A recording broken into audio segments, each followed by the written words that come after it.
개관 발표 시작하겠습니다. 교회는 초대교회 시대, 중세교회 시대, 근대교회 시대, 현대교회 시대로 나눌 수 있습니다. 먼저 초대교회 시대의 사도기입니다. 사도기는 AD 30년부터 100년까지의 시기로 예수님께서 십자가에서 죽으시고 부활하신 후 승천하시면서 교회의 역사가 시작되었습니다. 당시 로마 제국은 복음 전파에 매우 유리한 환경을 제공하고 있었습니다. 여러 나라에 흩어져 살던 유대인들인 디아스포라는 각 지역에 회당을 세워놓았고 사도들은 그 회당을 중심으로 복음을 전할 수 있었습니다. 또한 구약 성경의 헬라어 번역본인 70인역 성경이 널리 사용되어 유대인이 아닌 사람들도 하나님의 말씀을 접할 수 있었습니다. 당시 지중해 세계에서는 헬라어가 공용어로 사용되었기 때문에 복음은 더욱 빠르게 확산될 수 있었습니다. 우순절 성령 강림 이후 교회가 탄생하였고 성도들은 사도의 가르침과 교제, 떡을 떼는 일과 기도에 힘썼습니다. 특히 예수님의 말씀을 직접 들은 사도들이 교회를 지도하였습니다. 이후 복음은 예루살렘을 넘어 유대와 사마리아, 소아시아와 유럽까지 확장되었습니다. 대표적인 인물인 사도 바울은 여러 차례 선교 여행을 통해 복음을 전했습니다. 또한 이 시기에는 복음서와 바울서신, 공동서신, 요한계시록 등이 기록되며 신약성경이 완성되어 갔습니다. 마지막 사도였던 사도 요한이 소천하면서 사도시대는 막을 내리게 됩니다. 다음은 박계기입니다. 박계기는 AD 100년부터 313년까지의 시기로 사도들이 세상을 떠난 후 교회는 로마 제국으로부터 심한 박해를 받았습니다. 대표적인 사건으로 AD 64년 로마 대화제가 있습니다.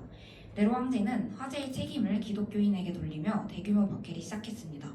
기독교인들은 황제를 신으로 숭배하지 않고 오직 예수 그리스도만이 주님이라고 고백했기 때문에 국가에 반항하는 사람들로 오해받았습니다. 수많은 성도들이 순교했지만 믿음을 버리지 않았습니다. 당시 교회는 순교를 하나님께서 허락하신 영광스러운 일로 여겼습니다. 또한 사도 이후 교회를 지도한 교부들은 이단에 대응하고 성경을 해석하며 교리를 정리하는 일에 힘썼습니다. 세 번째는 중세교회 시대 기독교 제국기입니다. AD 313년 콘스탄티누스 황제가 밀라노 칙령을 발표하면서 기독교는 합법적인 종교가 되었습니다. 약 300년 동안 박해받던 교회가 이제는 보호받는 종교가 되었습니다. 이후 AD 380년 테오도시우스 1세가 기독교를 로마 제국의 국교로 선포하면서 교회는 사회의 중심이 되었습니다.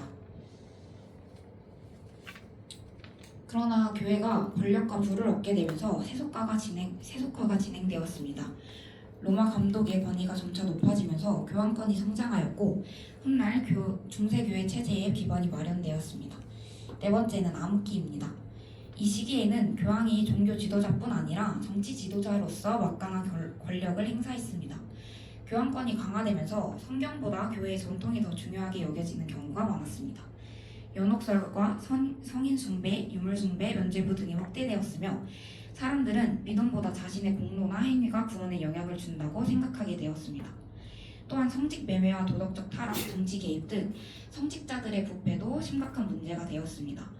그러나 하나님께서는 성경 중심의 신학을 회복하려는 움직임을 준비하셨고 이것은 훗날 종교개혁의 토대가 되었습니다. 다섯 번째는 근세교회 시대의 종교개혁기입니다. 마르틴 루터가 95개조 반박문을 게시하면서 종교개혁이 시작되었습니다. 루터는 특히 면죄부 판매를 강하게 비판하였습니다. 종교개혁의 핵심은 오직 성경, 오직 믿음, 오직 은혜였습니다. 즉 성경만이 최종 권위이며 구원은 인간의 공로가 아니라 하나님의 은혜를 믿음으로 받는 것이라고 주장한 것입니다. 그러나 동시에 가톨릭과 개신교 사이의 갈등도 심화되어 종교전쟁이 30년 동안 발생하게 되었습니다. 결국 1648년 베스트팔리아 조약이 체결되면서 종교전쟁은 마무리되었습니다. 여섯 번째는 이성과 부흥기입니다. 종교전쟁 이후 사람들은 종교보다 인간의 이성을 신뢰하기 시작했습니다. 이를 계몽주의라고 하는데 계몽주의는 인간의 이성과 과학, 합리적 사고가 강조되었고 합리주의와 경험주의가 발전하게 되었습니다. 사람들은 기적과 초자연적인 사건들을 의심하기 시작했습니다. 그러나 이러한 시대에도 하나님께서는 강력한 부흥운동을 일으키셨습니다. 복음을 전하며 많은 사람들에게 회개와 신앙 회복을 촉구하였습니다. 일곱 번째는 진복입니다. 산업혁명이 일어나면서 사회는 급격하게 변화하였고 증기기관과 공장이 등장하고 과학기술이 발전하면서 사람들은 인류의 미래를 매우 낙관적으로 바라보았습니다. 이런 분위기 속에서 자유주의 신학이 등장하였습니다.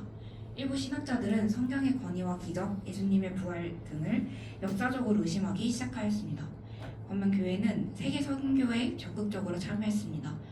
선교사들이 세계 곳곳으로 파송되었고 복음은 아시아와 아프리카, 남미 등 확산되었습니다. 마지막으로 인염기입니다. 사람들은 과학과 문명이 모든 문제를 해결할 것이라고 믿었지만 제1차 세계대전과 제2차 세계대전을 경험하면서 그러한 기대는 무너지게 되었습니다. 이후 민주주의와 공산주의, 사회주의, 민족주의 같은 다양한 이념들이 등장하여 세계를 움직였습니다. 특히 냉전 시대에는 공산주의와 민주주의가 대립하였고 공산주의 국가에서는 심한 종교 탄압이 이루어졌습니다.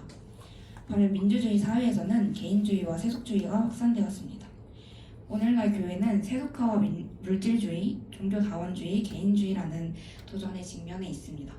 그러나 동시에 인터넷과 세계화 발달로 복음은 과거 어느 시대보다 빠르게 전 세계로 전파되고 있습니다. 이상입니다.